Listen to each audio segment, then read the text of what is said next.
Hello, everyone. Hello, hello, hello. Welcome to Satsang. A little mix up on the time.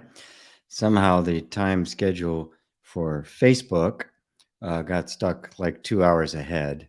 So I tried to make adjustments, but it wouldn't let me. So I may be here a little bit early, but I'm not going to start 2 hours from now. So anyway, hello, everyone. Welcome. And yes, I'm once again allowed to bring this message to the Facebook community as well. So I was temporarily blocked for some reason that Facebook, of course, makes no bones about about keeping you in the dark as to as to why they make the decision, the arbitrary decisions that they do. The show I'm going to be doing on Om School Live on Tuesday, the one I do with Lisa, we decided on to do the about life as a dream. So I just couldn't help but think about row your boat gently down the stream, merrily, merrily, merrily, merrily. Life is but a dream, and I tend to call it the row your boat Sutra, because it has all of the characteristics of a deep spiritual teaching, buried in this little nursery rhyme that we all learned as kids and probably never actually thought about what life is but a dream. We thought and never actually thought about, wait a minute, what did that just say? Life is but a dream.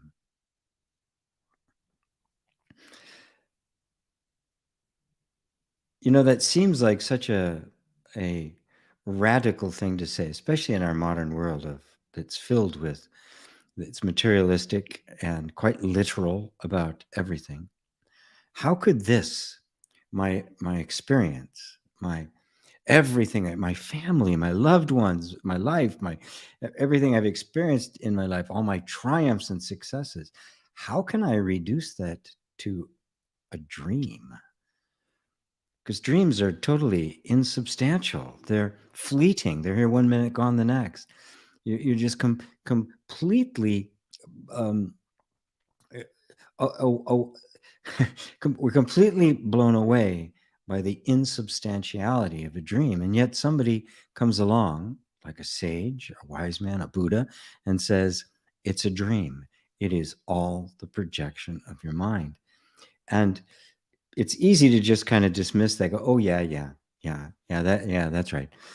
Oh yeah, that's a spiritual thing. It's all a dream. But that has as much substance to it as the childhood rhyme. It's really a beautiful thing to ponder, and there's a lot more to it, and it has a lot more meaning and significance, than we give it credit for. Didn't mean to put that on the screen. What does it mean to say that life is but a dream? Or when a sage says it's a dream or it's dream-like?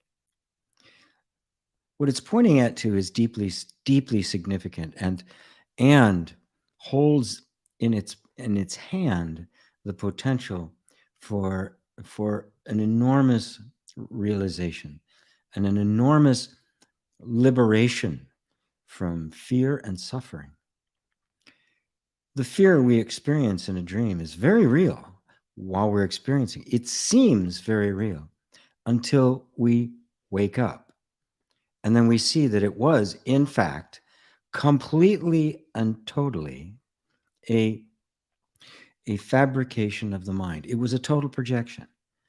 Nothing about it was real. None of the characters, the circumstances, nothing that was said, felt, or experienced was real. None of the people that were there with you talking were real. That is, they had no objective existence. You weren't talking to anybody. You were playing both parts. The words that you were saying and the words you were hearing were both being generated from exactly the same place. And that place was you, the sleeping you, not even the you that was in the dream. You could have a different body, different gender, sometimes maybe both genders. You could be seeing yourself, looking at yourself from the other side of the room, or you could be in the first person point of view. The entire experience is completely different from what we call the waking state. Right? But is it? Isn't that worth pondering? Isn't that something worth looking at? Especially when the greatest sages of all time have said to us, it isn't what you think it is.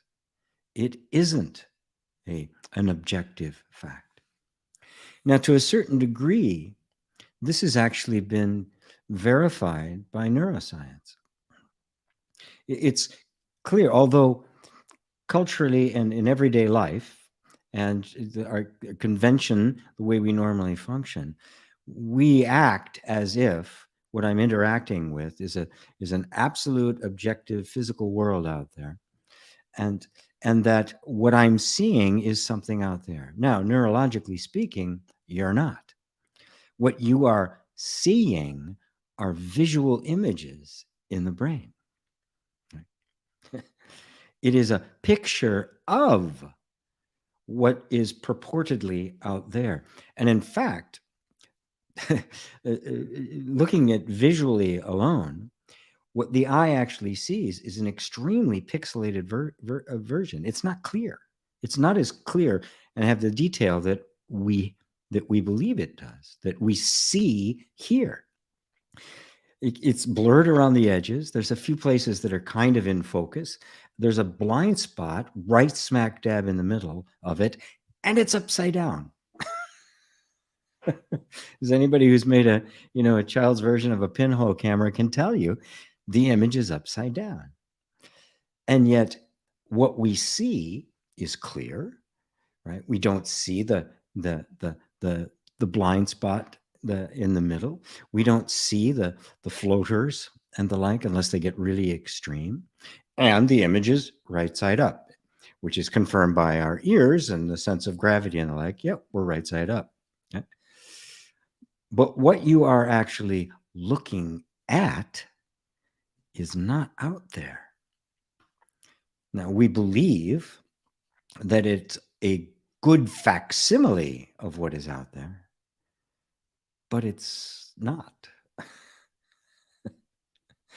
It is an image being beheld in the mind. Now, because so much of the image is actually added later, right? We have to conclude as to what is actually out there. And that's just the visual image, right? Of course, the other senses do exactly the same thing.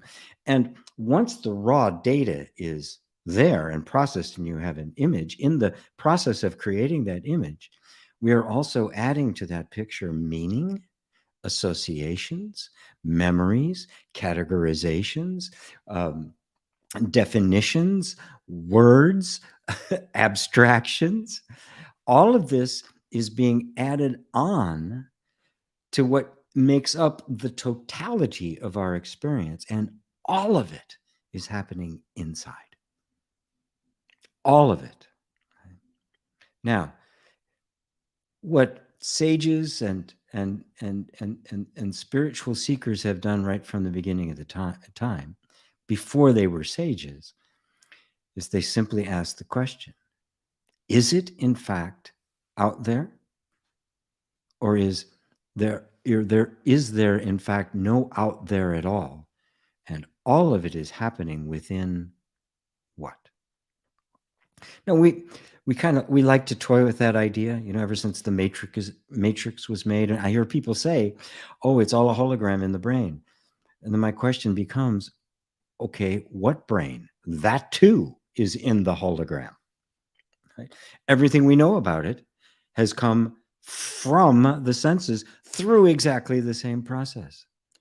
So you can't say, so you're looking for this thing that actually exists in which all of this is happening. And guess what? You don't find one. nothing but the image. There's only one other point I want to bring to you, because that is a powerful exercise in and of itself.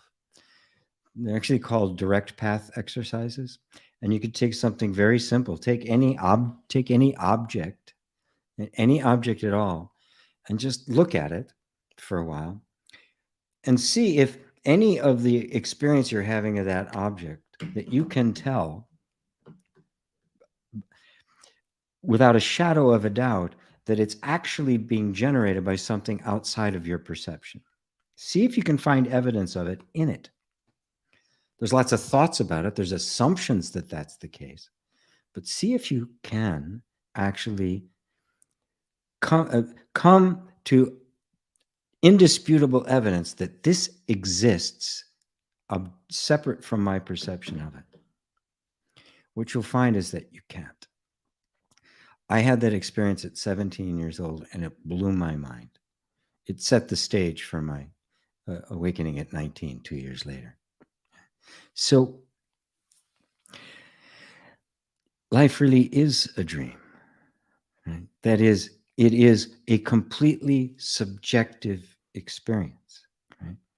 That doesn't have an objective source, that you, in fact, are the source of it. And notice something, that these images and the like that are being perceived, what's perceiving them? What is seeing that image? No matter where the image happens to be coming from or located or where it's appearing, what's looking at it? Something is looking at it. Something sees it. Something recognizes it, acknowledges it, cognizes it. What is that? This is so worth pondering, because you realize that all of our fears, our worries, our doubts, our self-degradation, all of it, right, is a subjective projection of your mind. Even the mind itself is a subjective projection. And it just caught out of the corner of my eye. Is this satsang a dream? The answer is you are experiencing satsang in the dream. The actual satsang itself is not originating in the dream. It is coming to you live from outside the dream. But it has to appear in the dream, because if it didn't, you'd have no cognizance of it whatsoever. You wouldn't know it. The sage, the truth, the reality appears within the dream. It takes a shape appropriate for the dream, but the message that it delivers is not coming from the dream, because the dream can't say, I'm dreaming. The guy in the dream doesn't wake up.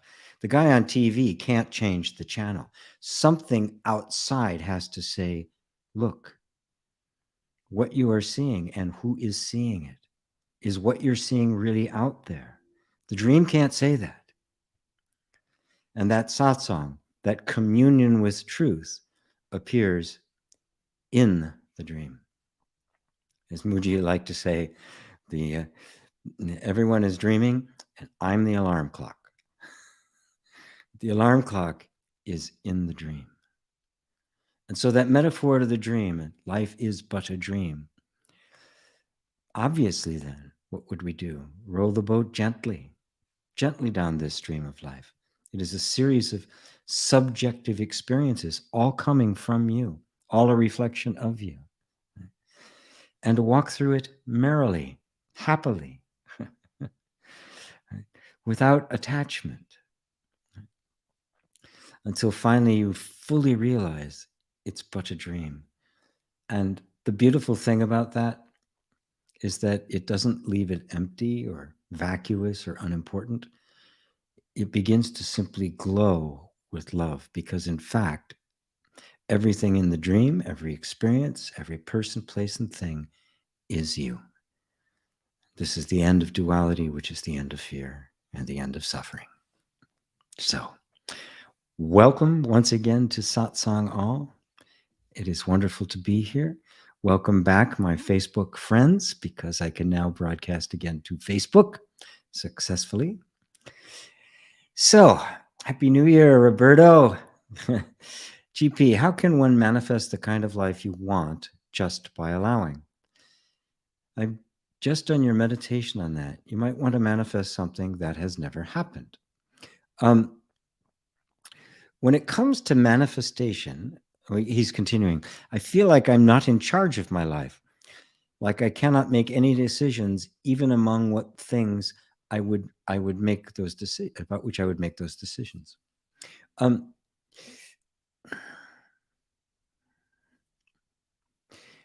When you have to realize that your everyday experience, what you're experiencing right now, is the manifestation of your thinking.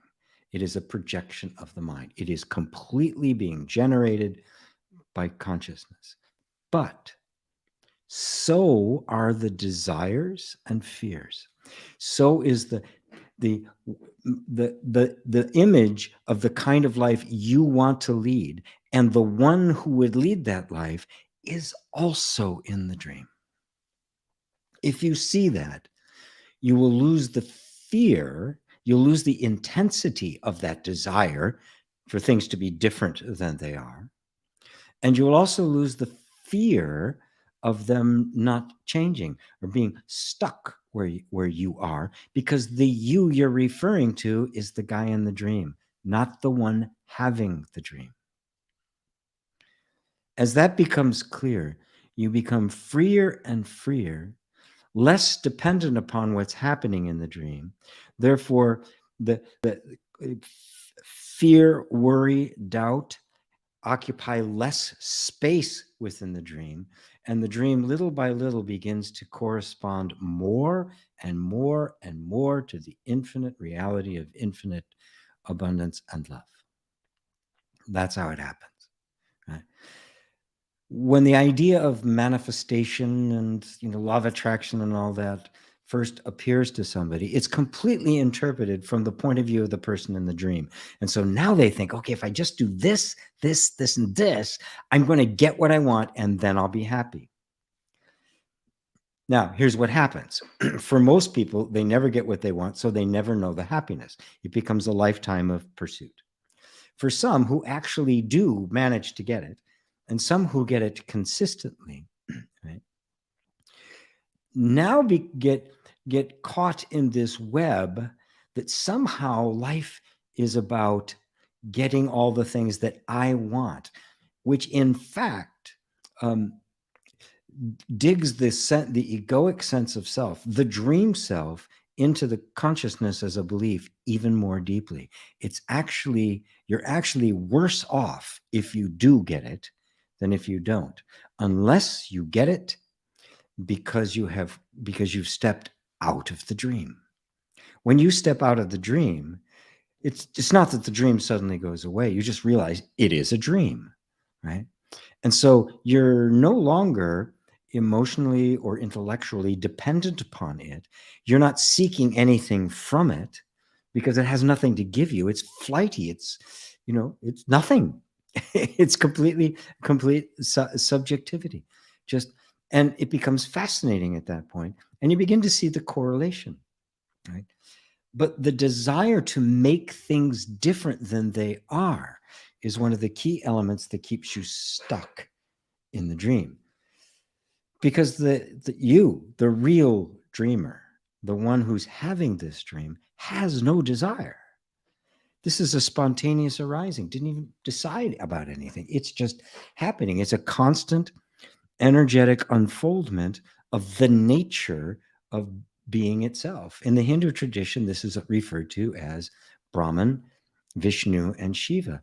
And all of creation, the universe, is the dream of Vishnu, the sustainer of the universe. In one beautiful image, it has Vishnu asleep on the infinite ocean of being. Out of his navel grows a lotus, right? The lotus opens, and sitting on the lotus is Brahman, the creator. And every time he blinks, his eyes open, a universe appears. Every time he blinks, that universe goes out of existence and a new one comes into existence. Constantly, the universe comes into being, goes out of being, comes into being, goes out of being, comes into being. Just like, the way that quantum particles, or whatever they are, the quantum, behave. They just come into being, go out of being. They have no substance or consistency to them whatsoever. This constant pulsate is Brahma blinking. The Hindus saw it a long time ago without any kind of scientific process. Interestingly enough, after 1,000 years, an enormous cycle of time, the lotus shrinks back into Vishnu's navel, and another lotus grows and opens up, and another Brahman sits there with his eyes opening, closing, opening, closing, opening, closing. The guy in the dream can't possibly be in charge of his life because he's not creating the dream. How can he possibly be in charge? How could he feel in charge? He could try to convince himself he was, and then try to manipulate the circumstances. It's like the characters in a book getting together to try to overthrow the author. We don't like the way this book is going. We're going to write it differently. They don't exist. They have no substance. Right? Find out who you are. The one to whom all of this is appearing, including the one who wants to control their life. That's also in the dream. And be free and happy. And then you won't worry about the decisions that are being made. And weirdly enough, you'll find that you more and more consistently make what within the context of the dream would be regarded as better decisions. But there's no decision maker anymore. I hope that helps, Roberto. And I hope that helps everyone, actually. I hope everyone enjoyed that. Crispin, hi, Happy New Year from everyone to everyone. Tiny Switzerland. Good to see you. Dale in New England. Wonderful. Ava. There's Ava in Poland. There's Mary in Niagara Falls. Ava, thank you, G, for your blogs, The Bewilderment and My Useless Life. That is for your words. Constantly changing, cloud inevitably dissolving into nothingness, and a dash separating two dates before the second date is known. These words, these two metaphors together have changed something in my feeling. Not understanding was there, in my feeling about this person and myself. That means now I feel myself. More is solid, stable, never-changing beingness. And ego, or a person, is appearing and disappearing clouds, completely ephemeral, fleeting, elusive. And letting go of thoughts, anxieties, and other stuff seems much more easy. All your blogs are so precious. I'm so grateful, G. Thank you. Oh, beautiful. Thank you, Ava. I've been having so much fun writing them. The inspiration from just kind of picking up, selling everything I owned and moving over here. I haven't gotten around really as much as I thought. I just bought a car recently, so I could a little bit, but I've just been, like this morning, I woke up about 6 a.m. and started writing and wrote the rest of the day. I haven't stopped writing all day because it's just coming, right? And so I'm good with that. I'm down with that. I'm absolutely fine about that. And so it's been very, I don't know what to say. It's just something that feels really, really good about being able to articulate a message like this, and just the power of how utterly liberating it is to recognize that what you thought you were was fleeting, ephemeral, and we're trying to hold on to smoke and wondering why we're suffering, wondering why things always, it's really so hard, because let go. That's not who you are. You are the being to which it is all appearing. Because a dream can't dream itself, can it? A thought can't think itself. A sensation cannot feel itself. There has to be that which actually is, a consciousness to which it is appearing. And the consciousness to which it appears cannot be made out of what appears. Because what appears is pure subjective smoke and mirrors. That to which it appears must be real. So is not a dream, right? It can't be a dream. To have a dream, there must be a dreamer. It's not infinitely recursive. There is something that is objectively, absolutely true. And that is you. That is the real you. It is the consciousness that is hearing my words right now. That even all the thoughts that are saying, oh, I'm just conscious. No, I don't understand. He says these things and I really don't get it. Even all of those thoughts are being witnessed by the pure consciousness that is pure being. That is the true dreamer, the one to whom all of this is appearing. And the reality, of course, is even that it really isn't a dreamer. It is simply reality pondering itself. We use the term dream as a metaphor, but it's not really a dream. It's simply how consciousness functions.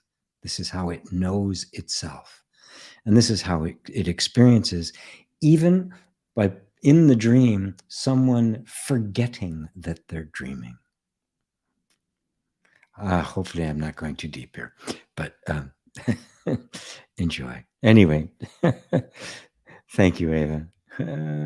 Daryl, Maryland, D.C. Good to see you. Good to see you. Crispin, how can I get rid of the thought I first have to figure out the rules of life before I can live it? Well, there's a couple of different ways. If what you're saying is, how do I make it stop coming? There's only one way, and that's realize it's not true, right? And don't pay any attention to it. But here's what happens. We recognize that it's just a thought. It's not really true. And I believed it for a while, right? Lived my life accordingly. So it appeared to be true because I gave it energy and basically I created a whole dream around it. Okay? And now you're saying that it's not true. Now, if you think that the seeing that it's not true is going to make this habit energy of these thoughts constantly appearing go away, then you're going to interpret, I guess I don't know enough yet, right? Because it's still here. It's still here means I must be missing something. What if that's not true? What if you do understand, you do get it, and it keeps appearing for a while? It's actually not a bad thing. It's going to keep appearing. All it's doing is testing you, tempting you, right? Do you understand that it is a thought? And the way thoughts function and why they seem so real to us is because when you believe a thought, it becomes manifest as experience. Remember, everything is generated from consciousness. There's not an out there that somehow thought has to reach out and manipulate. There's nothing out there that needs to be attracted, law or no law, because there is no out there. That means that whatever I believe here within consciousness, whatever I accept as a truth into my dream will create the dream. Therefore, if I believe I have to figure out all the rules before I can live it, I will have to figure out all the rules before I can live it. I will have that as my experience. Things won't be quite right. I won't be satisfied, right? Things will not work out. And I'll think, it's because I haven't figured out the rules. There aren't any rules. There's only the fact that whatever you believe to be true, by the power of consciousness, what you believe to be true manifests as experience. And it can do that because it's not manipulating matter. It is all subjective projections of that belief.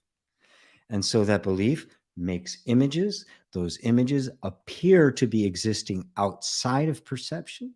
And in fact, they're right here. And even here is inaccurate because there's no here. You don't occupy space. The consciousness has created a universe, but it's not bound by it. It's not in it. It's appearing to it. So notice that thought. And if there's still something inside of you that says, well, maybe it is true, this is great. This means now you have to become stronger. You have to probe deeper. You have to do more self-inquiries. Is this really true? Is this what I believe? Who is it that believes that I have to figure out the rules? Who is this I? Who said that was the case? Where is the authority that said that was the case? And when you look and you find that it's just this projection of mind, you'll realize the only authority that asserted that is you. And then I would gently say, would you like to change your mind? You are free to do so. That insight, if you hold to it and really work it, right? Like you're working the earth for a good crop, right? The recurring of the belief and even the doubt, oh, maybe what if it is true, will become less and less and less authoritative to you. It will hold less and less water. It will simply go, oh, I get it. It's just a habit.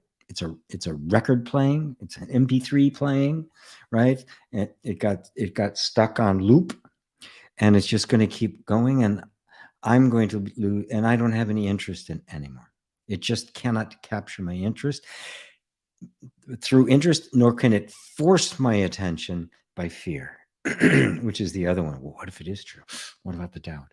Find the doubter. Probe it all the way to the end. It's just a thought. Okay, it's just a thought. Why does it feel so real? This is so worth doing, right? Because the real goal here isn't to just get rid of a thought. If you just got rid of a thought and there was no transformation of consciousness, you just hang on to another one.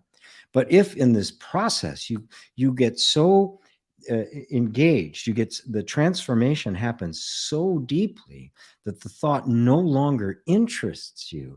Now you've taken a step into full awakening. How's that, Crispin? Does that do it? Anybody else is free to comment as well. It's an open forum. Robbie in Romania, good to see you. Hello, Liza. Merck, hello, GP. Good evening from Sweden. Somebody else down there said sunny Sweden. Nothing feels really solid anymore for some reason. It feels both freeing and nauseating at the same time. It's freeing to your heart. It's nauseating to the ego. Right? Because remember, the ego, the whole nature of the nervous system, including the ego, is to get something that's solid and doesn't move. Right? A reference point. This is it. This is, Jesus is my savior, right? Or this is the best economic system in the world, or whatever the belief happens to be. This is the way I am, and I've always been. As a solid belief, the ego needs that as a reference point, because it in of itself has no meaning whatsoever. It's completely nothing, right? So it has to attach to something. And when you start probing in there to see that what it's attached to is complete fiction, it starts to get very uncomfortable, even nauseous. It's like, whoa, it's like seasick, right? What is solid that I can rely on? Well, there's only one thing solid. Everything is fleeting, a dream. There's only one thing you can actually set as the reference point, and that's you, the being itself. That which sees the ego acting, that which recognizes the feeling of freedom and nausea, right? Isn't there something, a third party there, a third element that is cognizing those feelings? that's actually noticing that things don't feel as solid as they did at one time, isn't that which noticing those solid as a rock? Has that ever changed? Being is not a form. The ego and the mind require forms for a reference point, which is why they don't want to go anywhere near the self. They don't want you to engage in this inquiry, because in the inquiry, they cease to exist. And in the beginning, as a transformation is taking place, as a refocusing of attention is happening, the just making sure that the mic isn't muted, but nobody's said anything so far. So sometimes the lights don't light up the way I expect them to. Anyway, that which is solid and unchanging cannot be a form. Look at the universe, right? Even if you regard the universe as material, right? You realize nothing is solid. There is no constant, consistent form. And when you realize that it's a dream, there's nothing there at all. It is all formations of thought. So there's nothing solid, nothing objective, no place where you can stick a stake in the ground. To to the habits of thought and the way we have normally lived our lives, to our belief systems, this is the most disturbing thing you could possibly imagine. Who am I then? But that's the question. Now you're in the space where you can ask the question, well, wait a minute. Yeah, all of this is happening. It's totally chaotic. I've lost all the reference points. I have no idea where I'm standing, but I'm still here. Who's still here? Who's still here, quite solid, aware that there's no reference point, aware of all the reactions to being no reference point. And yet I'm still here. Self-referenced, self-validated, self-luminous, self-existent, the self, that which is. And that which is you, which can experience feelings of freeing and nauseating, but is neither, is beyond both. It is in the perpetual freedom that is beyond the word freedom, because it has no opposite. Ponder that, Mark, my dear friend. Liza, happy 2022. Thank you. Hello, Milo. Good to see you. Crispin, how can I get rid of or transform the attitude? Oh, I already saw that. Or do I even have to get rid of it? I already got that one. There's Steph. Hi, Steph. GP and everyone. My neighbor. Happy New Year. There's Sonia. I feel that overwhelm is one of the most fearful sensations that I feel, and maybe one of my main fears. When I feel overwhelmed, it feels as if I'm about to get killed. Maybe because I feel out of control. I had to erase the greeting because there was not enough space to write. Here it goes. Hi, GP. Happy New Year. Hi there, Red Rose, my friend Sonia. Overwhelm is almost a constant in our modern day world. What is it? Physiologically, neurologically, it means the nervous system is getting more information that it can process, right? Now, because it has to be able to process everything that comes in order to remain safe, when you get into a feeling of overwhelm, it is going to trigger a fear of death because you're not safe anymore. You're overwhelmed. It means it's coming too fast. I can't deal with it. I'm drinking from a fire hose. It is a completely natural feeling, right? So don't think it's something you have to get rid of. Recognize that this is a state that it's in. Now, on a very practical level, before I go into processing it, right? On a very practical level, reduce the stressors in your life. Just do it. Get rid of the people, the circumstances, the stuff that is throwing all sorts of things at you that are making you over, that are more than the nervous system can handle. That includes watching the news, cruising Facebook and reading the memes, reading the polarization about every issue there is. Any issue that comes up, there isn't a rational discussion going on, weighing the pros and cons of both sides with valid information. It's a bunch of people who've taken a position, usually ignorantly, but vociferously, and arguing for it. Because there's no way to resolve that kind of conflict, because there's no rational thought going on, nor is there rational discourse, right? You're overwhelmed. There's no way to reconcile these opposites. So what do? Get rid of them. Don't pay any attention. They don't do anything for us anyway. Get out of the conversation and only enter into those conversations that are fruitful, where something can be done. Because if something can be done, the nervous system isn't overwhelmed. It's engaged, and it's actually quite delightful. So that's on a very practical level. Take responsibility for your life and get away from the contentious people and arguments and the like. And most of them are on Facebook. Sorry, Facebook. Don't block me again. No, please. Don't put me in Facebook jail again. I'm sorry. I didn't mean it. So now, when you're in that, there are times.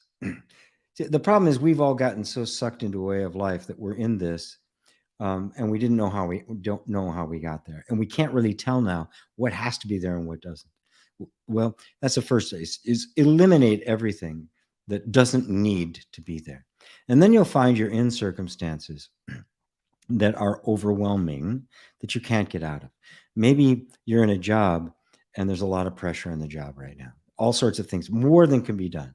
And not only you, but everybody around you is overwhelmed. In that case, you retreat back into the place that is observing the overwhelm. Because remember, the overwhelm isn't you, it is the reactive patterns in the nervous system. And just stop and breathe.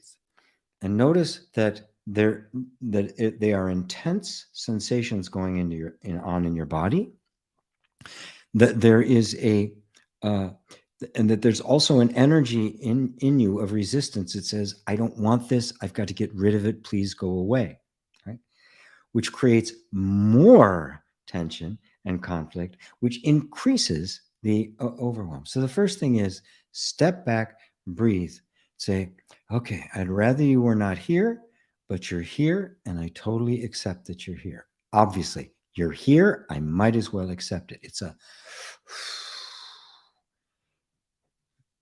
What you've done is you have dropped yourself actively out of the conflict. Now your nervous system is just dealing with a difficult environment.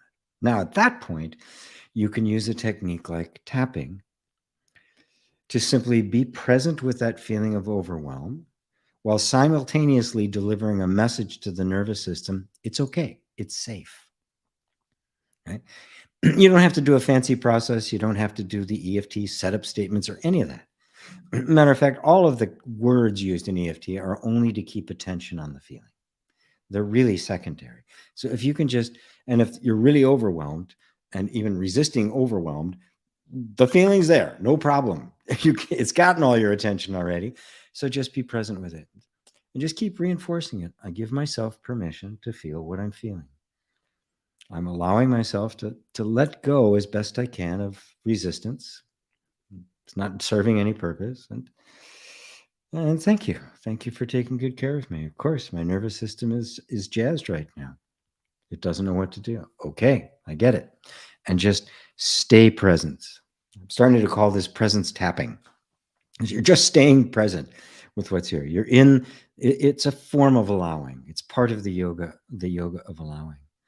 And so this is the shift in relationship between ourselves and our lives, and why all the therapeutic stuff as well as non-dual stuff is because this is the ultimate therapy, is when I am no longer identified with my body, my mind, and the nervous system.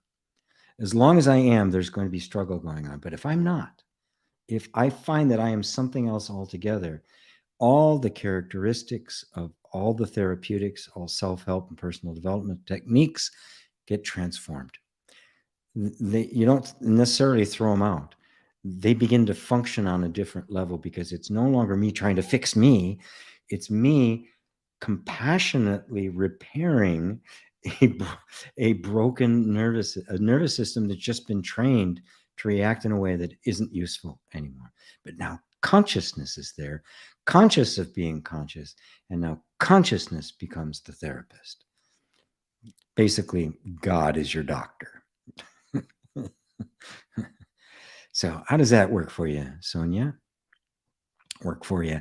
Boy, I've been to some of my Midwestern twang still hangs out every now and then. Yeah, thanks a bunch. Nice to see y'all. Okay. Merc, reality is a kaleidoscopic personal dream? Yes, but the one having the dream is not the person. It's Vishnu. This is the big one. You're not the dreamer. The guy in the dream is not the dreamer. Who are you without referencing any of the stuff in the personal kaleidoscope? No reference whatsoever. Where do you find you in all this? Well, obviously, no me, no dream. I'm not in what I see and experience. I'm witnessing it. So, since everything I know about myself is in that dream, that I've identified as myself is in that dream, none of that is relevant. Well, who then am I? You are Vishnu, sleeping on the infinite ocean of being, with the lotus growing out of his navel, and sitting on it is Brahman, or God, creating universe, destroying, creating, destroying, creating, destroying. Brahma and Shiva really should be sitting on there together, creating, destroying, creating, destroying. Brahma opens his mouth, his eyes, Shiva shuts them. This is the important thing to get, right? Because I'm having a dream, but the I we're thinking is having a dream, right, is the personal sense of I. That I is the dream. The dream and the dreamer are one.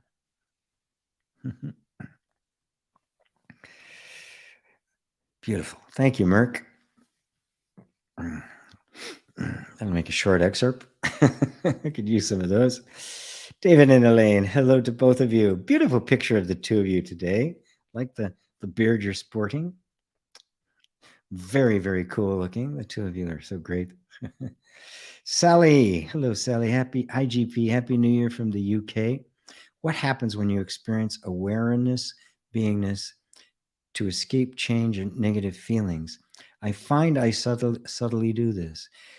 Oh, so good, so good, so good. Right? It's simply the way the nervous system works. It's the way the whole energy works. It's the way the manifestation happens, right? And of course, if we've suffered a lot in our lives, and we have an experience of awakening or beingness, it's perfectly natural for us to go, I want more of that, and I want to get away from that, right? Perfectly natural. Now, here's the good news. You're aware of it, right? So now take that that tendency, which we all have, to hold on to that good feeling and try to get rid of or escape the negative feelings, as you put it, and take that whole picture and put it on the other side of the lens. You're looking at that too. So you're not subtly doing it. The subtle doing of it is part of the experiencing. It is part of the dream. It is part of the processing of the nervous system. You're not doing it. You're the witness of it. There's the subtlety, right? We notice these things and we think, I'm trying to escape the negative feelings by focusing on the beingness and awareness, which I have had a glimpse of, I've had a taste of. Is that I real? Or is that too something you're perceiving? If you can perceive it, it can't be you. You're not two. If I can perceive it, it can't be me, it's something else. So since you are perceiving a particular state of mind and feeling that wants to use awareness to escape negative feelings, since that is a perceivable object, subtle but perceivable, it's not you. Who's that I? Is that I the witness, or is that I and the whole scenario you just outlined here yet another creation, yet another part of the egoic mistake? Is that I you? Or are you the absolutely free, boundless, infinite witness of it? The witness is never what it witnesses, ever.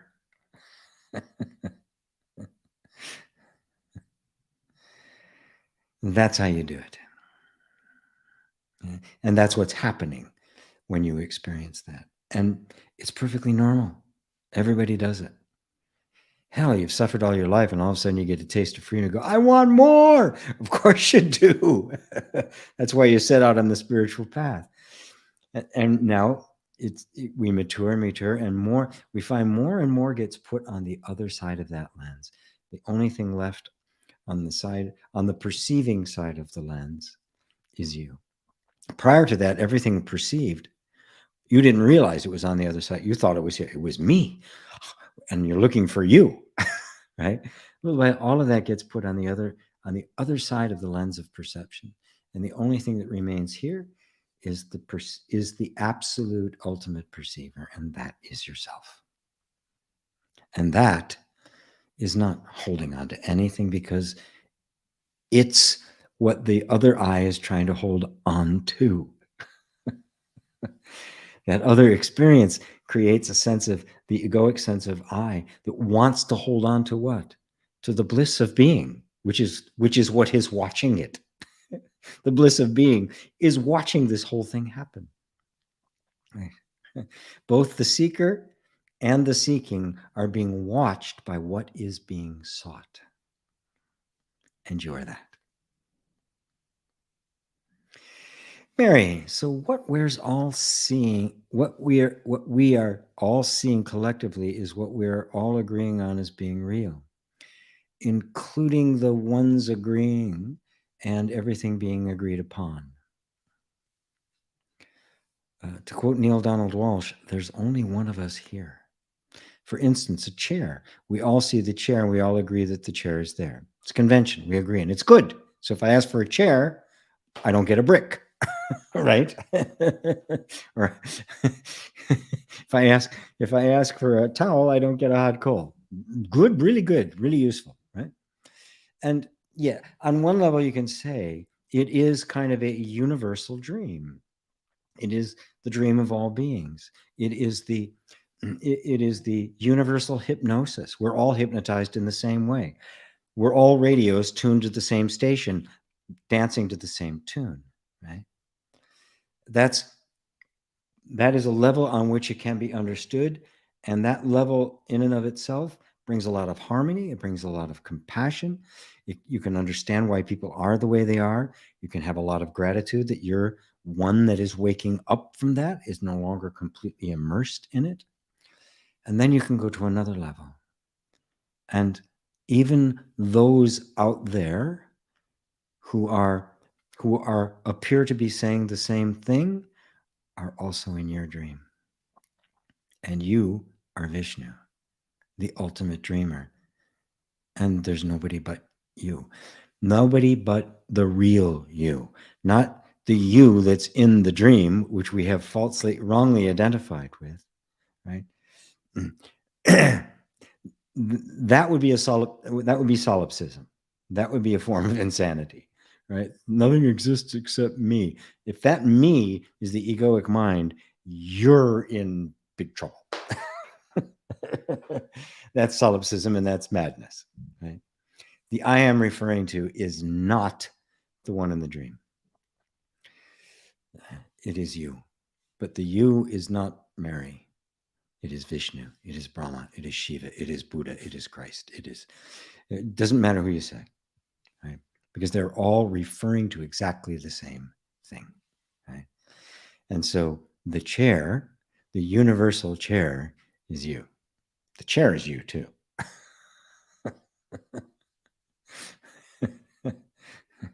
Does that help, Mary? I took it on 2 levels. So pick the one you like the best. And the one you can most resonate. Pick the highest one you can resonate with. That's the way to do it. Hello, Barbara. Happy 2022 from a snowy Sweden, and the same to you. Is the satsang dream? Yes, answered that.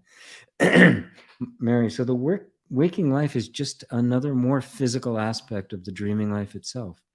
It is the same dream, but a bit more physical. Yeah, I mean, look at it really closely. It's fascinating, right? The only difference, right, in the actual experience itself between the waking dream and the sleeping dream is continuity. In the sleeping dream, it's different physics, different laws, different rules. So the scene will change without notice. I walk into one room and suddenly I'm in another. My car turns into a horse. I fly. I can speak another. Speak weird stuff. Understand weird stuff. Right. But there's no continuity. If when you fell asleep at night, your dream picked up exactly where it left off the night before, and then was consistent through the whole night, did a bunch of stuff, ended, and then the waking dream, you wouldn't be able to tell the difference. You wouldn't be able to say one was waking, one wasn't. You'd be living in 2 different, both of which you would call reality. Right? The only difference is the continuity of events. The nature of the events themselves is identical. They are both dreams. In this dream, the events are disjointed and non sequiturs, disconnected. In the waking dream, they are consistent and appear, they give the illusion of cause and effect, continuity, perpetuity, history, right? Laws. So the laws here are real laws, objective laws. No, they're not. They are only a dream that picks up where it left off when it drops out of its dream, which it has to do every night. Otherwise, we go crazy. Right? So it is made of exactly the same stuff. It is all mind, right? But it appears very differently, and therefore has a more powerful, creates a more powerful attachment to it as an objective reality. In fact, there's absolutely no difference. And the reality is not in either. Satsang is being broadcast from beyond the dream. Ding, ding, ding, ding. Time to get up. Hello, Hendrik. Hey, good to see you. Lake Constance, Germany. There's Michael. Hey, Michael, IGP. The stream is getting old. My life is like the movie Groundhog Day. Not much I can do, I guess. Yeah, you can drop your resistance to it, right? The stream is getting old. Yeah, it does. It gets repetitive. And it's a good thing, right?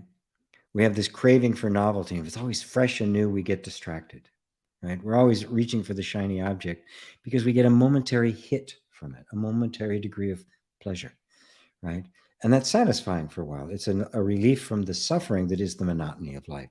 And if you look at psychology, it showed very clearly our neuroses are simply just utter repetition. It's the same thing. It's Groundhog Day over and over and over again. You want to be free from it. You want to be free from the notion that this experience is the reality. Then you'll drop the need for it to be exciting and different and new. And paradoxically, it'll become exciting, different, and new. What you'll discover is that the idea that it's repetitive is just an idea. And in fact, it's not. It is forever changing. This moment is not the same as the previous one. It is unique. And you'll become so mystified at the utter brilliance and intelligence and creativity that is being manifest around you absolutely constantly, you'll lose, like a little child being exposed. Everything's fresh and new to them. Everything. After a while, it's like, oh yeah, same old thing, and they don't even see it anymore. At that point, you're only in a concept of it, right? Drop the concept and experience life as it actually is, a never-ending flow, right? That is constantly changing. Right? And then let go of wanting it to be anything other than what it actually is, and kindle within you the desire for you to know life as it is, and to know yourself as you really are.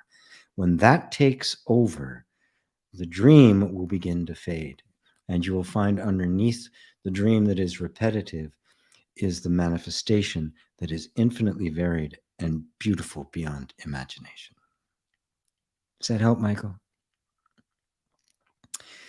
Christine, somebody from Facebook, it's working, yay. Christine says, I surrounded myself in old paintings of rural homesteads, and a few years later, I ended up living in just that. Yes, we're amazing beings to be able to shake the limitations of others and create the bliss we seek, clear intent. Yes, that's how it works, because the focus of attention without resistance will eventually bring what is being focused on into sharp relief, even if it's not present here. Attention creates reality. What we experience, not reality, it's experience, but attention. What drives attention? Belief. What drives belief? Identity. There's a chain there that appears to be causation, but it's actually a kind of a flow. But yes, the key is no resistance. And no resistance means no attachment, right? Which creates a sense of separation, which means you get a sense of you experience more a sense of separation, and no aversion, which means the attachment is always going to, they're both always fear. Fear that it's never going to come, fear that it's never going to go away. Attachment and aversion. If that's not there, if there's not this driving sense that I have to have it, that it's just love, it's just beautiful. You surrounded it in your home because you love it, because it just, there's a feeling that, and that feeling resonated with you until it manifested itself in some kind of a form. And, you know, if you'd intended to manifest it, you may not have, right? You know, the moment you said the clear intent, which is true, but there's a subtlety there that we really need to be aware of, because what happens is when we get these, my intentional manifesting, right, is that very subtly we get this idea that, okay, I'm going to be holding these pictures and things, and then when I get that, then I will feel good. Then I will be happy. Then I will have the substance. But the substance isn't the manifestation. The substance is you. And the actual manifestation itself is both the thought and the feeling of it. So St. Paul meant when he said faith is the substance of things hoped for, the evidence of things not seen, the evidence of things not seen. This isn't the evidence. This is. That's faith. Not faith, I believe in something that I don't, it's not belief. In fact, in that phrase is translated in the Amplified Bible as perceiving as real fact that which is invisible to the senses. You find the substance of the manifestation, and in that substance, you find the happiness and joy of this moment. That happiness and that joy then goes forth and creates that as an experience. And it matches that which we resonate with at this time in our lives, right? You know, 10 years ago, 20 years ago, you know, the rural homestead may not have been that attractive. You might want to have been a city. I did. And I ended up in New York. Couldn't get more city than that, right? And it was like, all right, I'm done with that. I want something different. It was Miami, and now I'm just wandering around, right? So, yes, we we can shake the limitations of others, right? Again, there's another subtle place. We only shake our own limitations. They all came from these others, parents, schools, teachers, media. Yeah, you're like this. But at the root of them is this sense that I am a finite being, that I am the body in a world, right? If that's not true, then I'm not getting rid of limitations. I'm seeing that I never had any. They were all self-imposed beliefs and were never real for a moment. That's the genuine liberation. And if that's the case, then be happy now. Be happy, as the Gita puts it, and be always happy without the slightest trace of thought. Lovely. Lovely. Thank you, Christine. Hopefully that was helpful. If not, tell me. I'll do it again. John, hello, John. Thanks for the intro, GP. Very deep indeed. It's easy to see how the dream state is mind generated. However, it is more challenging to see how the waking state is self generated. I can't. Is it that the self dreams the body, mind, and world experienced from the perspective of the small self? Brilliant topic tonight. Thank you. Ah, wonderful. I never know whether they're going to be brilliant or not. I don't plan what I'm going to say. I have no agenda. I say what comes to mind, and it's pretty interesting that it comes out, and I'm often as surprised as what comes out as y'all are. But enough about that. Yes, it is more challenging to see. It's actually not any more challenging to see because it is the same. It's just habits of thought because we've been so ingrained that this is objective reality. It'll exist whether I see it or not, right? And it's not true. It is demonstrably untrue. Right? Is it that the self dreams the body, mind, and world experienced from the perspective of the small self? Yes. It dreams the small self because in the infinite potential, nothing exists. There's no expression. There's no manifestation. There is no thing. In order for a thing to appear in this infinite ocean of potential, there must be a point of view that calls it forth. And so the infinite ocean of potential is Vishnu. It is Brahma. It is Shiva. It is being itself. It is you. What calls forth from you some form, right? And of course, no form can exist independently of else. So the calling forth of one form is a universe. Brahma blinks, and Brahma created, universe destroyed. And so it's, here's this object again. This is my holder for my earbuds, my Bluetooth hearing things, right? Now the lights are on, right? Oh, now they're on. Now I'm looking at it. You're seeing this, right? I'm not. I'm seeing this. I have a completely different perspective. The entire universe looks differently to me than it does to you. Now, if you were to see this side that I'm looking at and the side you're looking at the same time, what would you see? Well, it would be a little blurry. There'd be extra stuff there, right? Now, what if you were seeing your side, my side, the top and the bottom and the sides at the same time? You're seeing this, this, this, this, and this all at the same time. And even this. Now imagine every possible perspective. What would you see? Nothing. It would be just a blob, a blur. In other words, nothing would exist. There has to be the shrinking down to a pinpoint of a perception, and in that perception, the universe is created. That's why perception is everything. That's why the universe is perception. And what you are perceiving is you, the infinite potential of everything, the infinite possibility of everything is you. You are perceiving yourself. To perceive, to know yourself, you must shrink and become. We call that a dream, right? But what is a dream except the projection of the mind without an act of will? It's not a decision. I'm going to think this. That's what conscious thought likes to do. The dream isn't that. You don't control it. You're not generating it. You're not deciding what it is. It's a spontaneous arising. Guess what? So is the waking dream, a spontaneous arising. And I see myself from a million different perspectives. Right? So I'm looking at me. I'm looking from here and I see you, but what I'm really seeing is me.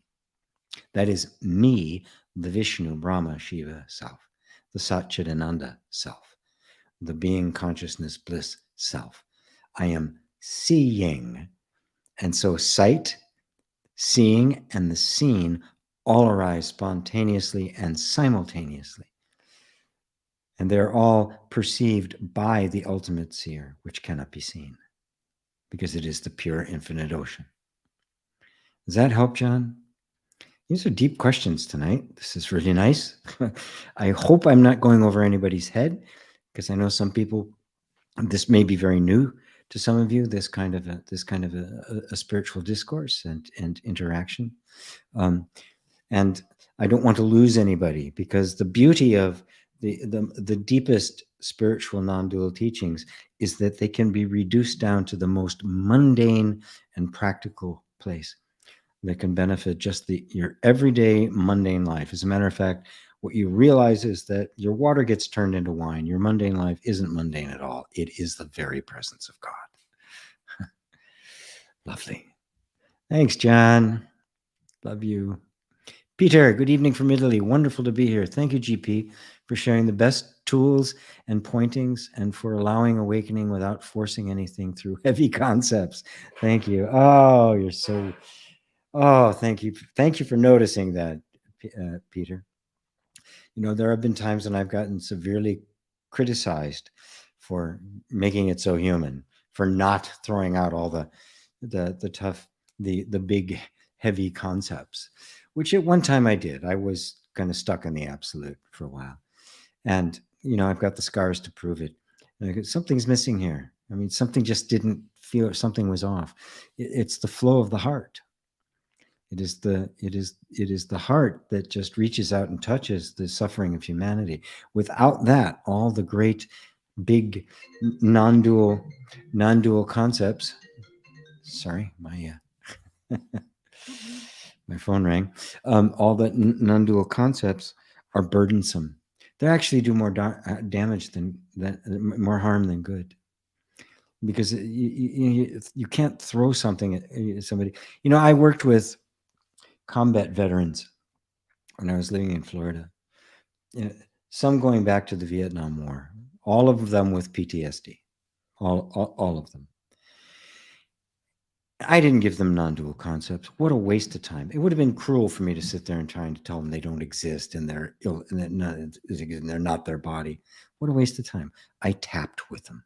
We sat together and I just found ways in which I could alleviate their suffering. One fellow that I always like to mention because it was just so touching. For the first time in 40 years, he could actually go shopping during the day. He was so happy when he told me he went to a movie during the day. Because he was so afraid, his PTSD, he was so afraid of the harm he might do that he'd always go in the middle of the night when there was nobody there, when there was little risk of him getting triggered. You know, just I gave him his life back. Well, I didn't. You know, the process did, the truth did, right? I was the vehicle through which it happened. But what good would it have done for me to have gone with a bunch of, you know, high-sounding spiritual ideas for somebody like that, for people like that? What good would it have done? Prepare the ground, right? If you prepare the ground, when you do finally plant that seed of self-inquiry, it's going to grow and it's going to grow fast. if the ground is properly nourished and taken care of, and loved. When those words finally do appear in their life, when the Dharma finally does show up for them, it will be the good ground upon which that seed falls, and it will take root, and it will grow into a mighty sequoia. So, thank you, Peter.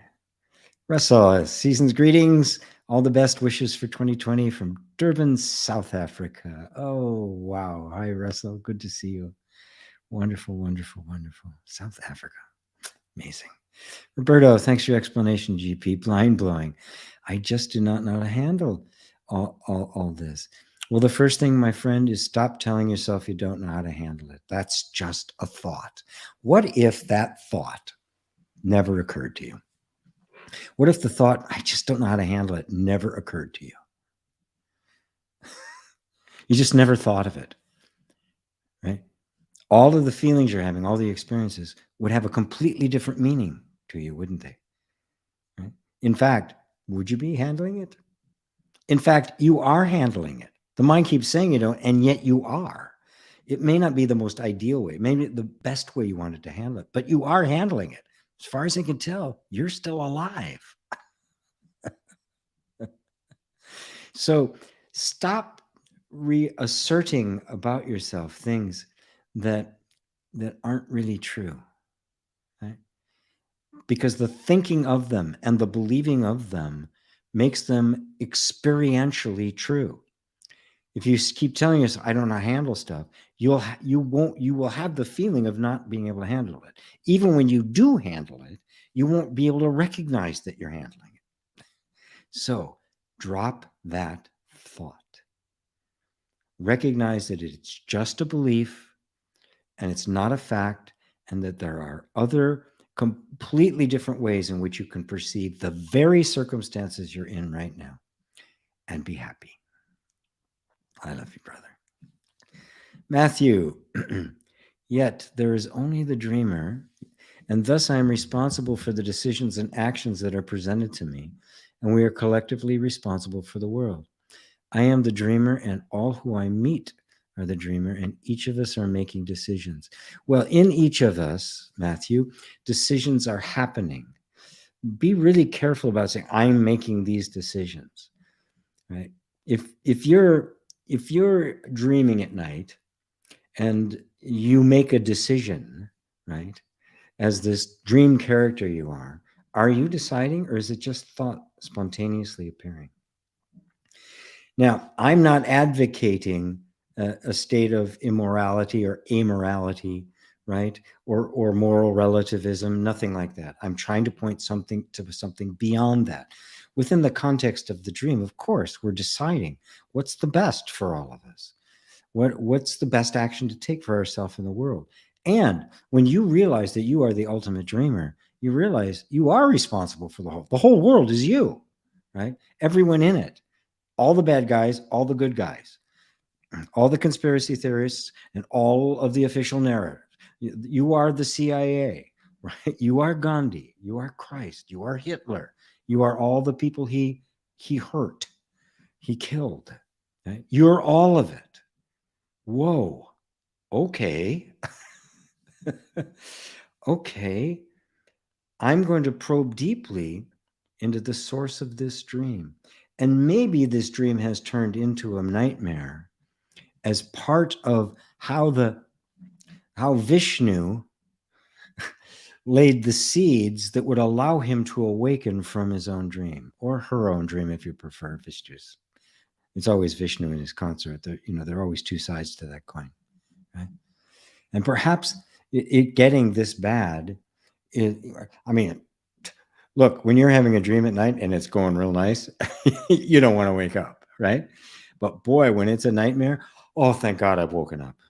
Perhaps what's going on in the world right now, the polarity, the brutality, the stupidity, is the breadcrumbs Vishnu left for herself to remind her, all right, this is just the nature of experience. I wanted to experience the whole gamut. I've experienced the bliss and the pleasure and the love and the wondrousness, which was also part of the dream. But it's flopping to the other side so that I remember, yes, it's a dream. And I do want to wake up. And so when people talk about each of us are making decisions, yes, but you can only make them for you. You can only find that pathway in that frees you. Once you do, you will find, paradoxically, that others are being freed too. They're certainly being freed from your ideas about them, what you thought they were. Because the image you hold of yourself, you impose those, you project that on others as well. Right? Buddha made a remarkable statement, rarely quoted. I've quoted it several times, so those of you who heard it before, you're going to hear it again. He said about his enlightenment, when I attained the unparalleled and the absolute unparalleled enlightenment, simultaneously all beings attained the great unparalleled enlightenment. What did he mean? He meant he saw clearly that I am all beings, and thus laid out the bodhisattva, the path for alleviating all suffering, that the bodhisattva vow is to save all beings from suffering. But he does that, she does that, by realizing they are all myself. All suffering is my suffering. All the evil in the world, all the good is all me. This is why you have to say yes to it. All the brutality, stupidity of the world, say yes to it, right? Okay, right? And then take it on as yourself, as your own dream. And you are waking up while the dream is still going on. You're moving into the phase, you could say, of lucid dreaming, which is prior to awakening. But in this lucid dream, you're not trying to manipulate things, right? You're recognizing that it is all myself. And now, who am I that all of this is poured forth from me? Wow. What a calling. Thank you, Matthew. Hopefully that helped. John, Eckhart Tolle crossed the pond in the reverse of your direction and poured out the power of now. Yes, that's exactly the case. The power of now was satsang in the dream, because he had clearly seen that he was not the suffering being that he thought he was. Hey, Bob. Hello. Happy New Year, everyone. Somehow I feel that it is time to let our hair down, despite all the restrictions and control that was surrounding us. Let us shine, dear friends. Oh, it is. Oh, it is. Yes, indeed. It is. It is time for us to find freedom even within the restrictions. I'm slow to advocate civil disobedience. There will be a time for it, right? But let's not turn that into just a mindless, undirected revolt. Like the morons that tried to take over the U.S. Capitol. I mean, the pictures of them were pathetic. The dress and everything, the Trump hats. And even when they actually managed to get into the Senate chamber, the one guy sitting at the desk, at the front there, like it was an amusement park, he had no idea what to do. It was just this burst of anger that had no direction, no intelligence behind it. Just right. So let's let our hair down. Let us be free. Let us enjoy freedom. And when the time comes, assert it in deeper ways that are nonviolent, but very, very intelligent. But first, let us know who we are. Find out who you are. And that is where the shine comes from. Roberto, GP, your info. The YouTube said Satsang was scheduled at 21:40. Yeah. I set stuff. The time went out there is wrong. and Facebook wouldn't let me change it. I changed it on YouTube, but it didn't change. So just a technical snafu. So I couldn't wait that long. It's so weird doing it late at night, for 5 years, 4 years. I've been doing it at 5 years now. I think I've been doing this. I've been doing it at in the morning. It was like early afternoon in New York, and now it's like evening. It's Sunday night. I should be eating pizza and watching Netflix.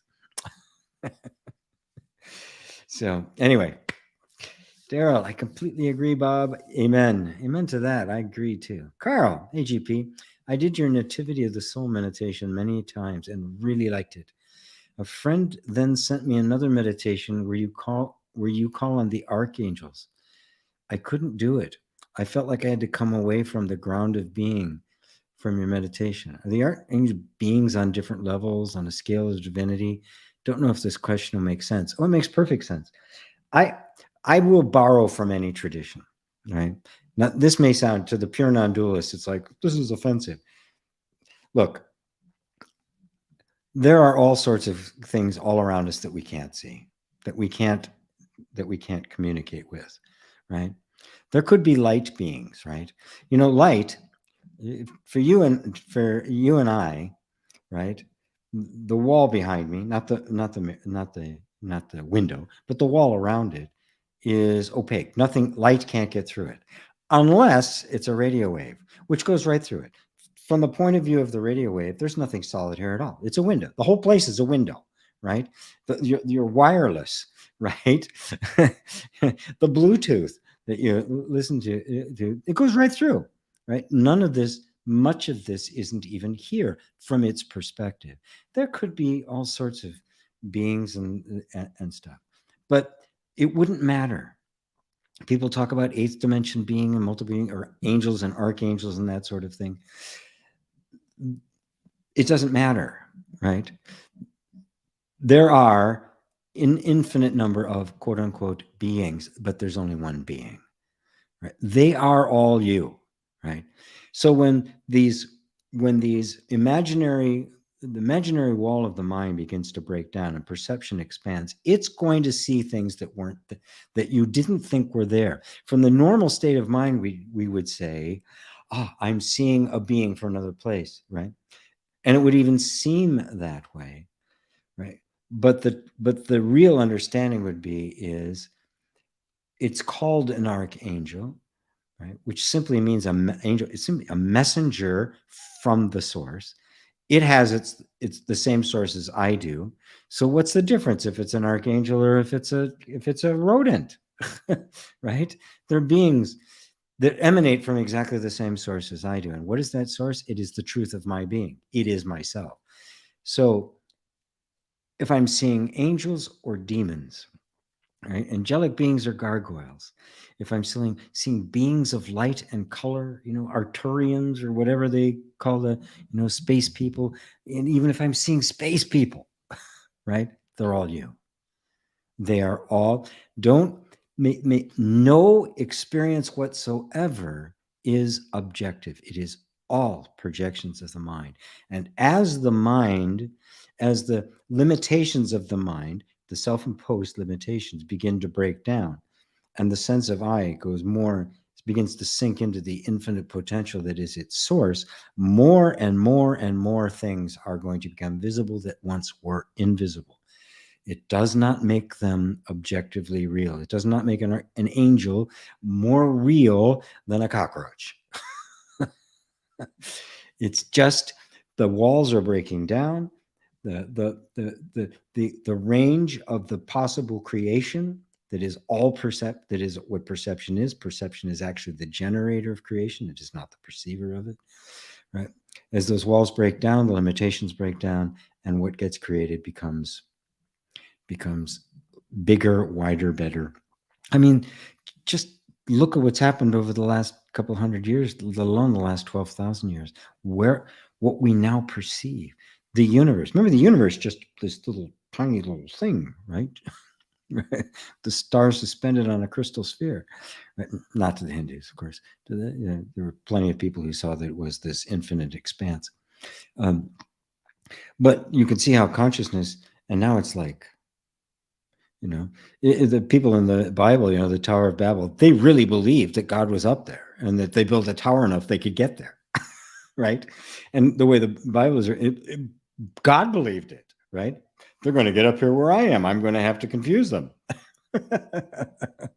God didn't even know the shape of the universe he supposedly created. It's pretty funny. Anyway, I hope I'm making the point. And for some people, right, because of their faith, I will invite them to pray to Jesus, to consult with their spirit guides, to invoke the archangels. It's all them. But because of the nature of mind and faith and the way it works, for some people, I can't just go say they don't exist, right? Because it's not that they don't exist, it's that they don't exist and they exist. They both exist and not exist. They exist as a manifestation, the way everything else does. They do not exist as an objective entity. Yet to somebody who is on a particular state of mind, that's the only way they can receive the message. Look, it's the same with the guru, right? I'm you, but you don't know it. So the reality of you has to present itself in a form that you will receive.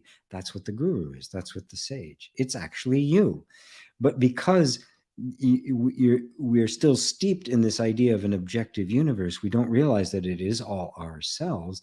It appears in forms that appear to be separate, but the message is coming from the essence. It is you. It is the real you, right? And whether that you say that that's a guru or a sage or a great teacher, or you say it's an archangel, or you say it is a fifth dimensional being, that is simply the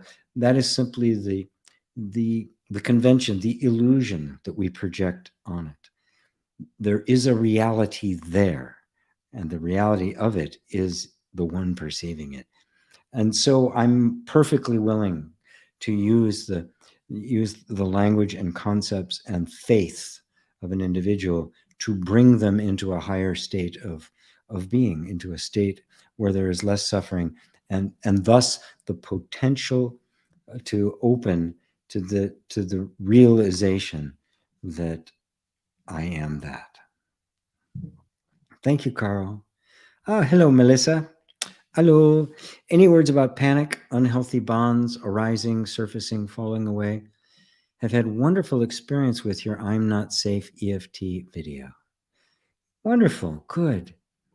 Any words about panic? Well, unhealthy bonds arising. If you recognize that all of those, your list there, panic, unhealthy bonds that are arising and surfacing and falling away, are all the experiences programmed into your nervous system, and they're not you.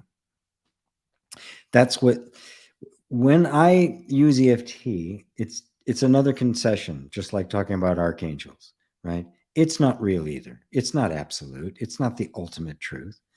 The reality is the nervous system is a concept. It's a model. It doesn't exist either. But I use it because it's the means by which I can bring people into a place where the suffering is reduced, if not eliminated. We call that feeling being safe, being whole, being complete, right? So when I use tapping, I am using a method which conveys a feeling of, say, information, the visceral sense that I am safe, and gets put right into the middle of a panic.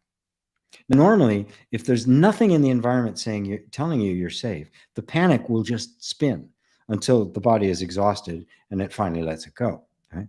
But if even in the middle of a panic, the nervous system senses something different in the environment, which it will, because it senses everything. All of a sudden, it's in the middle of a panic, and there's this information coming, not through the mind, which is useless at that point, because the mind contributes to the panic. It's getting this message, I'm safe. So what? No, I'm not safe. Wait, I'm safe? but it's coming so viscerally that you can't ignore it. What happens? The environment is shifted. And because the nervous system, as a function, is the function of adaptation, it adapts to whatever environment it happens to be in. It's like water. Put it in a shoe, it takes the shape of a shoe. Put it in a Waterford wine glass, it takes the shape of that, right? And so it will automatically begin to adapt to this environment, which now contains a bit of safety. And of course, the more it does, the more it receives the safety, which makes it grow until you find the panic just slipping away. It's moving out of the nervous system. The defenses are coming down, and that coming down is what we feel is a sense of relief, of lightness, of relaxation, of calmness. Right? And remember, it is out of the programming of the nervous system that the unhealthy bonds got developed. They're unhealthy from you've grown in consciousness to the point that say, wow, this is not healthy. This isn't really functional. Yet the energy as an energy pattern is still attached to that. It doesn't think there's any other way. It doesn't say it's unhealthy. It says, I don't care. It's safe. This is safe, even though we now know it isn't. So right in the middle of the unhealthy bond, right? Even when you're feeling the pull towards it, if you're doing this, it's the same thing. Unhealthy bond. Wait a minute. Safety's here. Oh, maybe this isn't such a great thing.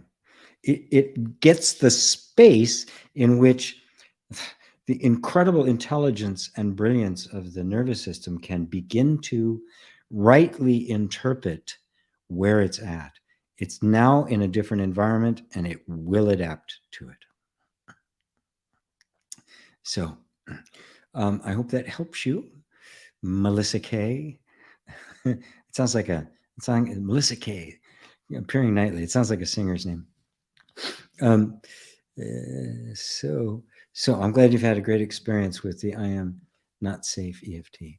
Again, me teaching EFT and working with people with EFT, I've gotten all sorts of criticism from the strict, neo-Advaitists. But, like my example about the combat veterans with PTSD, what else is I going to do? Right? Tap, it works. It calms the nervous system. It gives them a space they didn't have before. And miracles can happen. There was one guy, I don't know, 20 years, he couldn't raise his arm past here. This beautiful, tall, handsome black man, just really great shape, right? And that's all he could do. But a convent, he'd been wounded, right? 5 minutes we sat there and tapped on it. And after we said, okay, take a deep breath, right, just raise your hand. He went like this. He went, this look comes over his face. He goes, what did you do to me? And I thought, oh God, he was big. I was like, oh my God. He says, what did you do? He was just overjoyed. I don't know how many years he'd not been able to do this. And then 5 minutes, boom, he did it. Okay, criticize me. I don't care. So, Bob's saying hello to Daryl. Red Rose, I get overwhelmed even if I don't have much going on. So oh no, I must do this, but I might not be able to. Yeah, that's just the old habit, darling. Just the old habit. Because you're so used to being in that state. And I know you, we've done private sessions together. So I know that you've had an experience in childhood where you had to be constantly on alert, and the continued on your relationship, right? And so that's going to take some time to work its way out of the system. You just keep doing this. It's safe. It's safe. It's safe. The overwhelm will eventually dissipate and disappear. I will guarantee that. I don't know when, right? But just keep doing this. Just keep doing it. Even if you don't know what to say, right? When that feeling comes, I must do it. I'm not going to be able to do it. Just, okay. Be with that feeling of not, I'm going to have something to do and I'm not going to be able to do it. But something's going to happen. and just notice the feeling and just tap. That's all. Just keep telling the body it's safe. Right? Just keep doing it. Just keep doing it. Curiousnessify. Good vibes to you too. Marty, Happy New Year. Hello, Marty. Thank you, GP. I really need you to hear this today. Perfect way to start the year. Ain't it, though? It's a great way to start the year, ain't it? I don't know where that accent came from.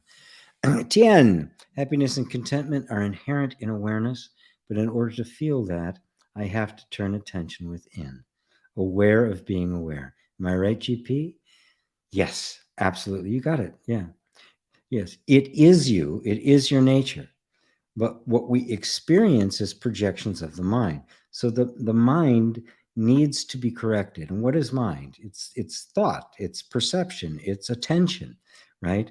The monkey mind is simply, it's just attention is wandering. That's all. That's all there is to it. So if you start bringing attention back within consistently, it'll be hard. It can be hard at first, right? Because it's habitually gone outward. But if you just keep bringing attention back, turning within, becoming really fascinated by being aware.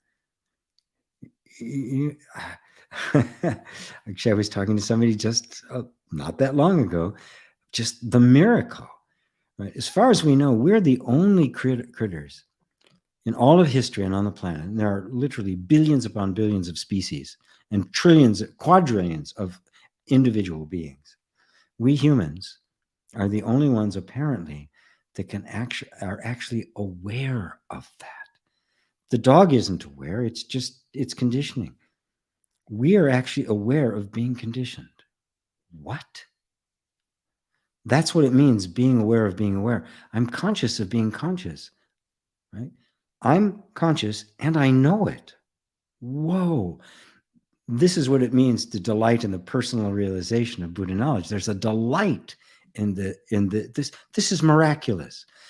The more that there's kind of that energy, that Ananda energy of like, whoa, this is amazing, the more attention is going to continue to go there. And the more aware of being aware you're going to be come until there's nothing but awareness. You realize, oh my God, I am aware of being aware. Only awareness is aware. I am awareness. I'm not something that is aware. I'm awareness itself.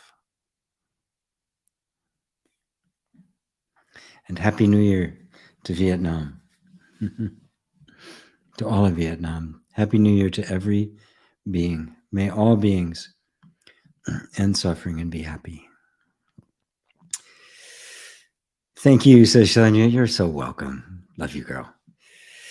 Ava, thank you to David and Elaine. Truth Loops, hello and Happy New Year. Rosario, thanks GP for the first song of the year. Happy New Year to everyone. David and Elaine at Eva. Okay, Truth. How do I stop worrying about things and imagining worst case scenarios? I didn't used to be this way. Actually, there's more of it these days, simply because we're being bombarded with more and more bad news. Now, let's try to break this down. First off, it comes with the territory of becoming conscious, of the mind becoming as powerful as it is. And it is a projecting tool. One of our great powers is our ability to see things that aren't there, to imagine, right? To look at an empty lot and see a building, right? To sit down at a piano and hear a tune. Right? It's not in the piano, it's in you. You put it into the piano, right? So this capacity for spinning scenarios, planning and the like, right, is a powerful, powerful thing. I mean, look around where you're sitting right now, right? Nothing in the room, everything that you are in right now, unless you're sitting out in a wood somewhere, is man-made, was the result of somebody envisioning it, including the plants you may have around, right? The plants you didn't, but the pot they're in and the way they're planted and the way they're trimmed surely was. It's all everything we are experiencing for the most part in our modern world until we, have the wisdom to go into nature by choice, right? Um, everything is a result of that. So it is powerful. But here's the problem. In this process of gaining this, still active within us is the very primitive drive to survive, right? Now, in the order of things, as far as, primitive life forms, because they're all the way up into a human being, the human nervous system is an animal, right? What's mission one? Survive. That's it, right? If I survive, then I can worry about eating, right? And making little versions of me, which is all at that level that we're concerned with, right? It's basic survival of the individual and survival of the species, survival of life, right? So since that's very active and we haven't really transcended it, you can't get rid of it and we don't really want to, but we have not clearly seen that this is the activity of the nervous system and not myself, right? It's going to influence that vision. So it's going to be thinking about ways to what? To avoid danger, to avoid problems. So this is a natural phenomenon that we're experiencing, right? Now, included in that natural phenomena is an expanding consciousness that says,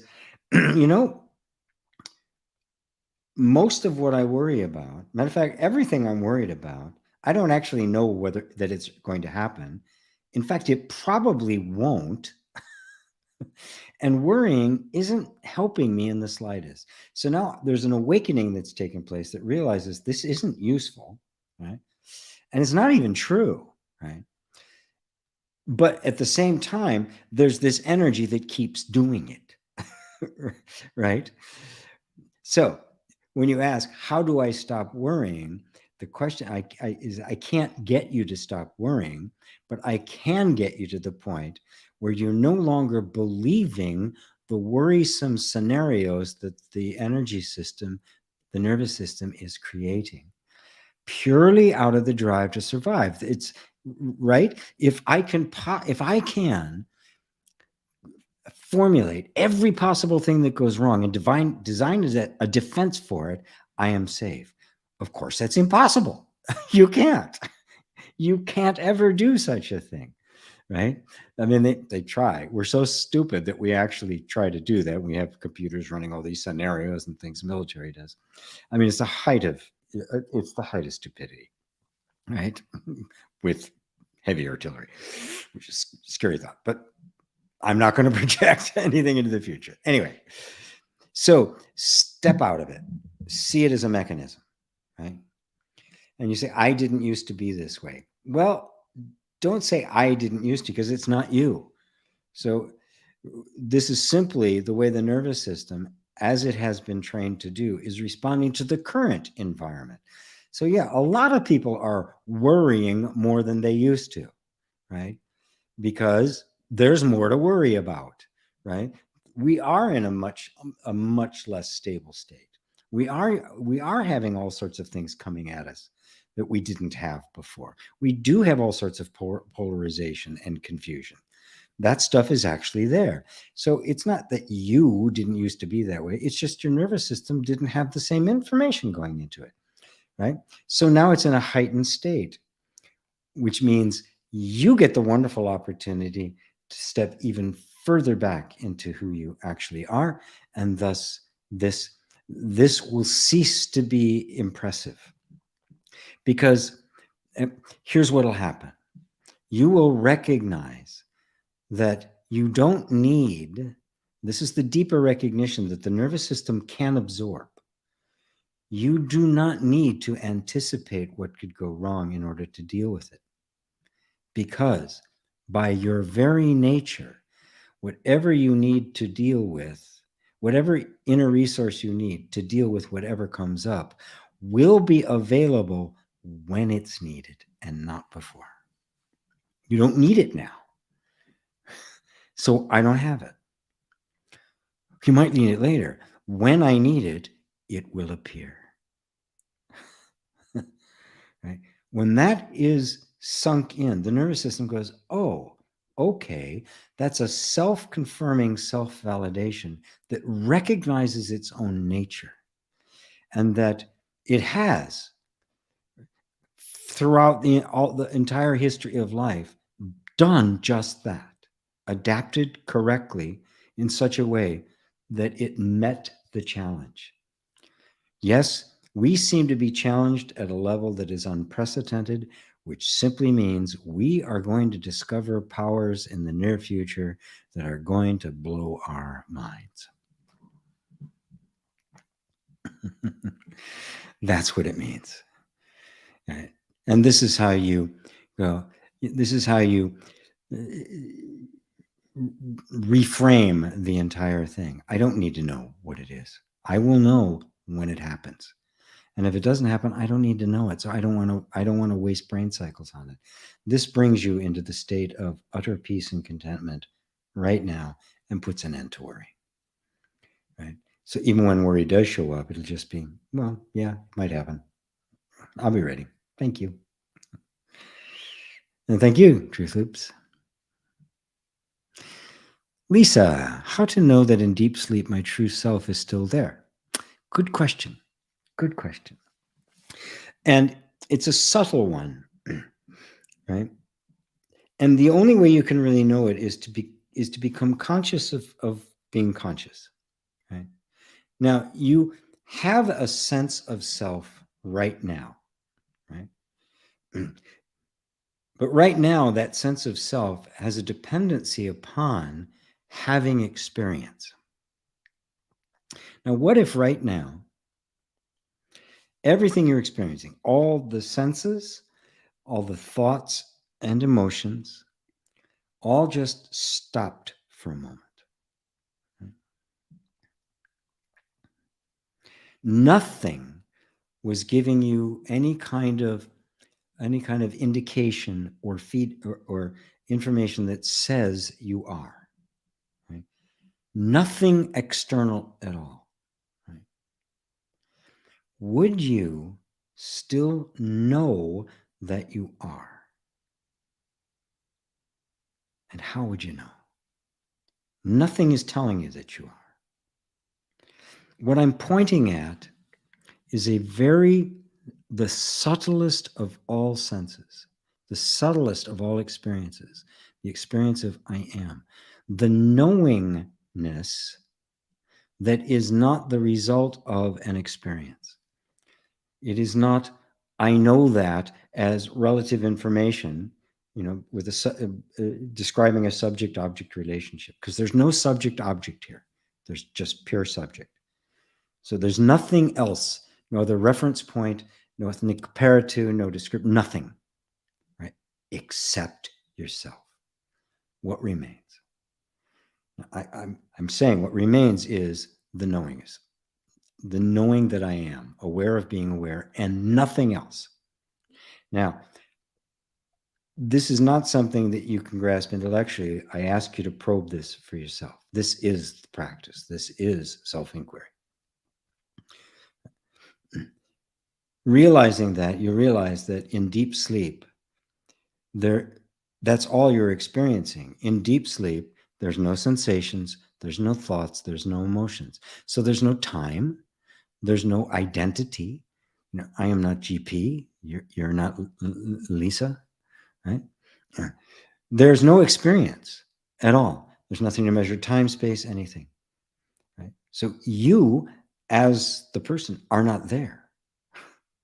And yet, I am and I know that I am. But that knowing is not the same as our normal knowing. That knowing is your being. Now, this gets discovered. When you're in deep sleep, you can't discover it, right? You have to discover it in the waking state. We can't discover it in the dream state either, because that's off another place. It is here in the waking state where we are able to probe this for ourselves. And so you just look. What I did was could make a little exercise or meditation for you. Just, okay, you're just trying, no sensations, no nothing. What remains? Nothing to tell me that I am. Do I know that I am? This is self-inquiry, and it will take you right up to the threshold of nirvana. Roberto, how do you know you're not part of the dream anymore?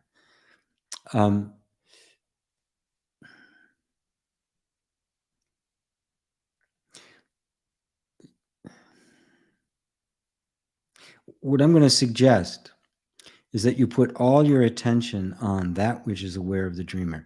There's no answer to that question that will satisfy your mind. And that question is your mind. It wants to have a checklist. Oh, I'm not dreaming anymore. But that would be in the dream. Right? Put all of your attention on the sense of being, noticing from your own direct experience that everything happening is appearing to me. Forget even dream or not dream, objective, subjective, the experience, anything the experience. Forget even thinking about the actual experience itself, and put all of your attention on the one who's having the experience. Right? Because that isn't dreaming. The dream is appearing to it. I'm speeding up a little bit here because it's getting on time. Maria C. Hello, Maria. Hi, GP. I love all your trainings and YouTube videos. I must be doing a good job with my energy since I'm able to experience and learn from you. You're a blessing. Thank you. I'm going through the I Am Not Broken training. It makes so much sense. The nervous system serves as protection to ensure survival. However, can you explain how this system evolved? Seems that we don't have any control over it. Now it has taken over. We don't have any control over it from the point of view of the egoic mind, which is a production of it. When we the evolution of it started, I mean, you can look at the evolution of it, I mean, in a snake, right? In a fish, right? In one-cell animals, everything seeks to survive. It's not a physical mechanism, right? It is something much more subtle. It is something much more energetic, inherent in life itself, because it's in everything, even animals that don't have a nervous system. So the nervous system is simply an evolutionary step in this underlying principle of self-survival, right? And it's just gotten extremely sophisticated, right? And because it is just inherent in life and inherent in the body, we don't have control over it. That is, we don't have the constant, the manipulative control we normally think of control. The paradoxical thing is that when I recognize I have no control and I step into the place of the pure witness, the act of witnessing takes control. Because it is no longer imposing anything on it. The nervous system is now free to completely flow according to its own nature, and you find it is completely harmonious. You gain control by losing control. Pretty amazing, isn't it? So what happens is it's no longer controlled by the ego. It is being controlled, mastered, generated by the true self or wisdom. A little shorter answers now. Oh, you said something else so funny. The training is called "You Are Not Broken," but I typed previously, "I am not broken." Yes, your energies are reconciling. Yes, you are not broken is me speaking to you, but the truth is, I am not broken, and the true I is never ever broken. How can it be? It's the I. You cannot break one into parts. The invisible, irreducible one, I don't care, put it in the CERN linear accelerator. You cannot split it. The indivisible cannot be split. Being free, dear GP, so great for your satsangs. Could you say something? The idea that sometimes expressed that increasing the vibrational frequency makes a better experience. Sure. It's true. But, before I was answering the question about archangels and fifth dimensional beings or eighth dimensional beings and things like that, it's relatively true, but it isn't absolutely true. It isn't the ultimate understanding of it, right? And so people say, I'm going to raise my emotional vibration, and that's going to make a better experience. Well, of course it is. We've all had the experience. You fall in love, and what happens? Everything looks lovable. Nobody can get you upset. You're just, your butterflies are going, everything is so wonderful, right? And nobody can piss you off, right? What is that, right? You're in an emotional state. We want to call that a higher frequency, right? You're simply completely immersed in happiness. Now, it is happiness that's still conditional because it's based on another person, the relationship, and that sort of thing. But for the time you're in it, yeah, everything looks better. Everything is better. You're vibrating at a higher frequency. So people try to force themselves into a higher frequency to have a better experience, right? That forcing part, the act of forcing itself is a low frequency, right? Right? Just love yourself. Just come to learn how to love yourself. And to love yourself, you must know yourself. When you know yourself as you really are, you will love you. I guarantee it. Nobody has ever shown up to reality and gone, man, I'm really kind of disappointed.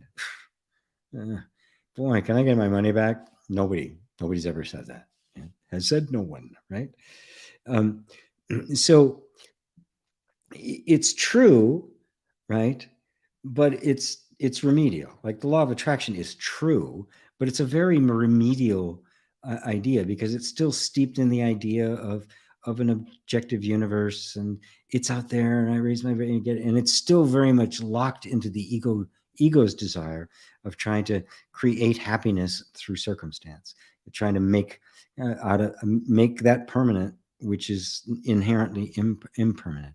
When you discover the reality of you, which is not a vibration, it is the ground of being, out of it grows what we could call the vibrational frequency. And it's okay. It's a good word. Everything is vibrating. Everything is, I will use the term, everything is flowing. But what is flowing and what is vibrating is the self. It is not something separate from the self. So there's nothing out there to have the experience. The experience is completely self-generated. The highest frequency there is self-realization. The highest vibration is self-realization. Roberto, if I realize my belief is wrong, how can I change it? Again, don't put too much mind in this, my friend, right? If you realize a belief is wrong, when you learned that 2 + 2 = 4, it didn't equal 3. Did you have to go and force yourself into believing it's 2 + 2 is 3? It's gone, right? The problem is you don't really believe it. You have to probe and do the inquiry into the point where you are convinced. At that point, when you see a belief as a belief, it's gone. It may appear, habitual thoughts may appear referring to it, and you go, oh, okay. Well, but they can't get your attention because they're not true. They're obviously not true. So speeding up here because I've hit my 2 hours. Some of this years, I want to do that. I really would like to get to point because I don't have any degrees or any. I have very little education, actually. I was school and I didn't get along. I really would love it if I could find some people who would help me do certification for therapists, the continuing ed credits, teaching teachers, and other people who could bring this into education and bring it into childcare, daycare, bring it into all the various aspects. Let it permeate it, right? I mean, it's happening. You see it popping up, but it's really great to do that in some way that was much more scalable, right? Someday, I hope to see it. Sally says, thank you. Mary, great answers. Thank you very much. I'm afraid I'm going to have to let it go here for now. It's been 2 hours. So, I love being able to get through it all, but student was ready when you arrived. Love the answer you gave, Roberto. Wonderful satsang. Thank you. Beauty of the words, deep insights. Thank you very much, my beautiful teacher. Facebook user, don't know who you are, but you're very welcome.